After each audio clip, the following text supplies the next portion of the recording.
Students, DCP mix study channel में सभी विद्यार्थियों का तहे दिल से स्वागत करते हैं। जैसा कि आज का टॉपिक है, सेकंड पार्ट चल रहा था, यानी पुष्पी पादपों में लैंगिक जनन। ठीक, तो आज आपके बीच हमारा अगला क्वेश्चन था लघु उत्तरीय प्रश्न फर्स्ट में, कि यही क्वेश्चन मेरा था कि भ्रूणकोष तथा भ्रूणपोष में अंतर कीजिए। एक क्वेश्चन था, तो आपको इस क्वेश्चन के साथ साथ एक मोटिवेशन देना चाहेंगे। आपके बगल में लिखा भी है और एक हाथ से पकड़े हुए मोबाइल और एक हाथ से आपको डिस्क्यून कर रहे हैं। ठीक है, कोई डाउट नहीं होना चाहिए। और जैसा कि आज का मोटिवेशन ये है कि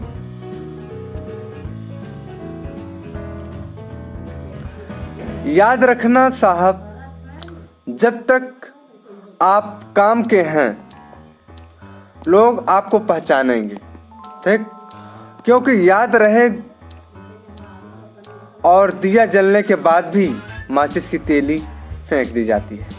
तो कहने का मतलब कि काम निकलने के बाद लोग त्याग देते हैं, लेकिन आप लोगों को वैसा नहीं करना है। समय या रहे या ना रहे, जीवन रहे या ना रहे, लेकिन कहा ये नहीं जा सकता कि हमको आज इस साल पढ़ लेना है, अगले साल उसको फेंक देना है। ऐसा नहीं करना है। जो पढ़ें जिंदगी भर के लिए पढ़ें। ठीक, तो आज का मोटिवेशन यही था। अब आपको टॉपिक की ओर चलते हैं। ध्यान दीजिए, तन मन धन लगाकर वीडियो को देखें, जरूर समझ में आएगा और याद करके जाइए। 100% क्वेश्चन पेपर में फंसेगा। और जो पूछे वैसे ही आप एक्सप्लेनेशन दीजिए, साधारण से, जैसे मैंने आपको एक्सप्लेनेशन दिया है। ठीक ठीक, या भ्रूणकोष तथा भ्रूणपोष में अंतर निम्नलिखित है, ऐसा लिखिए। उसके बाद आप एक तरफ हेडिंग डालिए भ्रूणकोष, एक तरफ हेडिंग डालिए भ्रूणपोष। तो आप बताइए कि यह अगुणित एन होता है, यानी न्यूटन होता है, यही कह सकते हैं। और भ्रूणपोष में आप ये बताइए यह त्रिगुणित न्यूटन होता है, यानी 3 डायमेंशनल न्यूटन होता है। ठीक, उसके बाद भ्रूणकोष में आप ये बताइए कि इसका विकास क्रियाशील गुरु बीजांड में होता है। और भ्रूणपोष में आप ये बताइए कि इसका विकास भ्रूणपोष केंद्रक से होता है। इतना आप बताइए, कोई दिक्कत नहीं होनी चाहिए इतना बताने में। और तीसरे वर्जन में आप ये बताइए कि यह भ्रूण के विकास में सहायक है। और भ्रूणपोष में आप ये बताइए कि यह भ्रूण के पोषण में सहायक है। ठीक, इतना बताने में आपको कोई डाउट नहीं होनी चाहिए। और चौथे वर्जन में आप ये बताइए कि इसमें भोजन संचित नहीं होता है। और आप चौथे वर्जन भ्रूणपोष में आप ये बताइए इसमें भोजन संचित होता है। बस इतना बताने में आपको कोई दिक्कत नहीं होनी चाहिए। अब आपके बीच हम 15 नंबर क्वेश्चन की ओर चलते हैं, जो कि 15 नंबर हमारा क्वेश्चन ये है कि द्विनिषेचन एवं त्रिसंलयन से आप क्या समझते हैं, संक्षिप्त वर्णन कीजिए। तो आपको बताने में कोई डाउट और कोई दिक्कत नहीं होनी चाहिए। नहीं, हाथ ही दर्द करने लगता है। आप बताइए।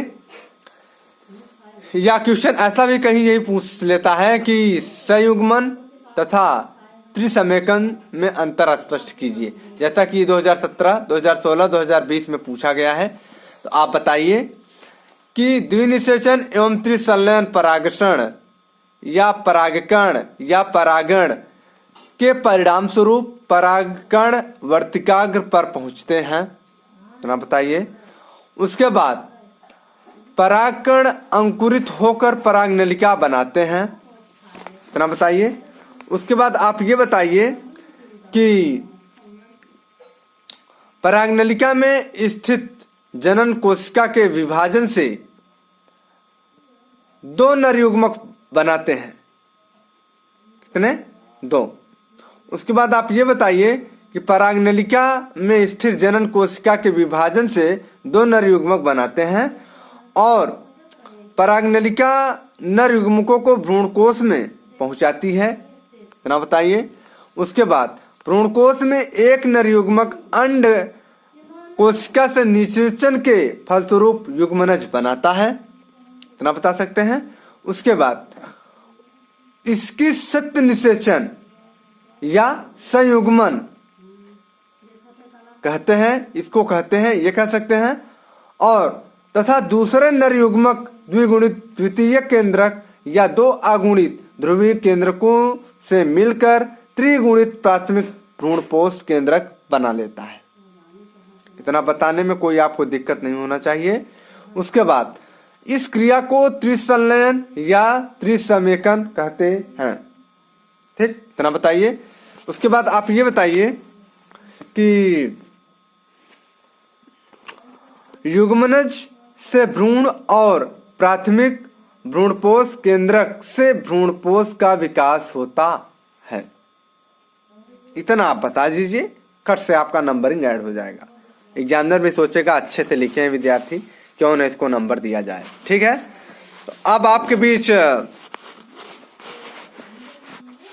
हाँ दर्द करने लगता है यार। अब आपके बीच जो 16 नंबर क्वेश्चन है विद्यार्थी, वो है आपके बीच कि निषेचन तथा द्विनिषेचन में अंतर बताइए। ठीक, ये 16 नंबर आपके बीच क्वेश्चन है। तो आप बताइए कि एक तरफ हेडिंग डालिए निषेचन, एक तरफ हेडिंग डालिए द्विनिषेचन।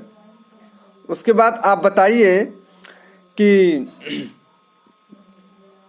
निषेचन की तरफ बोलिए कि नर तथा मादा युग्मकों का मिलना निषेचन कहलाता है, और द्विनिषेचन की तरफ बोलिए कि यह संयुग्मन तथा त्रिसंलयन से मिलकर होता है।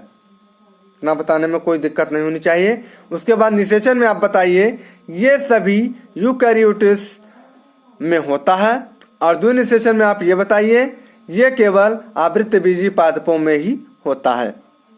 और निषेचन में आप फिर से बताइए कि इसके द्वारा द्विगुणित युग्मनज का निर्माण होता है, और द्विनिषेचन में आप ये बता सकते हैं कि इसके द्वारा युग्मनज और त्रिगुणित प्राथमिक भ्रूण कोशिका का निर्माण होता है। इतना बताइए, बस आपको नंबर ऐड हो जाएगा। बस इतना ही बताइए, जितना पूछे उतना ही बताइए। और उसके बाद जो हमारा क्वेश्चन है 17 नंबर, वो ये है कि अनिषेक फलन पर टिप्पणी लिखिए। तो आप बताइए अनिषेक फलन शब्द नल ने दिया है, और सामान्यतया निषेचन जिसे कहते हैं फर्टिलाइजेशन, ठीक है, फर्टिलाइजेशन, और के पश्चात अंडाशय जिसे कहते हैं ओवरी।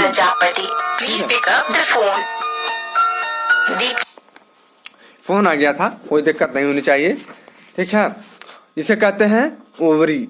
तो आप बताइए कि फल से परिवर्तित होती है, क्या परिवर्तित होती है? सामान्यतया निषेचन के पश्चात अंडाशय जिसे कहते हैं ओवरी फल में परिवर्तित होता है, और लेकिन प्रकृति से कभी कभी बिना निषेचन के अंडाशय फल में विकसित हो जाता है। यह क्रिया क्या कहलाता है? अनिषेक फलन कहलाता है। अरे यार, पूरी हाथ दर्द करने लगती है, जान लीजिए। उसके बाद आप बताइए कि आप दूसरे तरीके से ये कह सकते हैं, तथा फल अनिषेक फलन कहलाते हैं, जैसे केला, पपीता, संतरा, नाशपाती, अनानास आदि। ठीक, ये सब जैसे में आ गए। उसके बाद आप बताइए अनिषेक फलों में बीजांड बीज में परिवर्धित नहीं हो पाते, और अर्थात फल बीज रहित होते हैं। क्या होते हैं? बीज रहित होते हैं। और जैसे अनिषेक फल को आर्थिक लाभ की प्राप्ति के लिए कुछ हार्मोन्स जैसे NAA जिसे कहते हैं नॉफ्टेलन एसिटिक एसिड, ठीक, के छिड़काव से प्रेरित यानी इंड्यूस किया जाता है। इतना बताइए आप, खर्च से आपका नंबर ऐड हो जाएगा।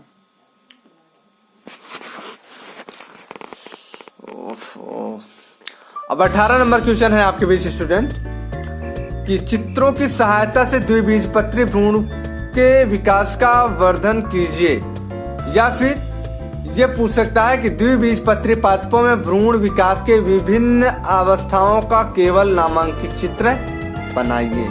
ये क्वेश्चन पूछेगा ऐसा, ठीक है। आपको हम उत्तरी प्रश्न 3 में देख लीजिएगा, हमने आपको बता दिए हैं दीर्घ उत्तरी प्रश्न में। कि आपको कैसे बताना है, कैसे उत्तर देना है। पढ़ लीजिएगा उससे, उस वीडियो में जाकर। ज़्यादा हम इसमें समय नहीं लेना चाहते, ठीक है। और मेरा लास्ट क्वेश्चन था कि निम्नलिखित का नामांकित चित्र बनाइए, यानी पॉलिनिया पूछ सकता है, भ्रूण कोष। तो अब हम ये कल बताएंगे आपको। इतना बताने के बाद आज हाथ दर्द करने लगा, ठीक है। कल आपको हम फिगर स्केच कराएंगे, उसका नामांकन देंगे। उसके बाद हम उस समाप्त होते होते आपको हम लघु उत्तरी सेकंड की तरफ चलेंगे, यानी पुष्पी पादपों में लैंगिक जनन लघु उत्तरी सेकंड, ठीक। थैंक्स। आज के लिए बस इतना ही। लगे रहे डीसीपी मिक्स स्टडी चैनल पर।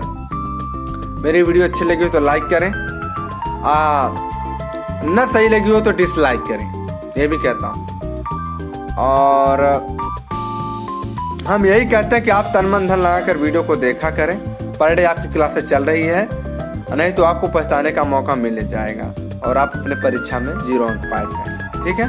थैंक्स।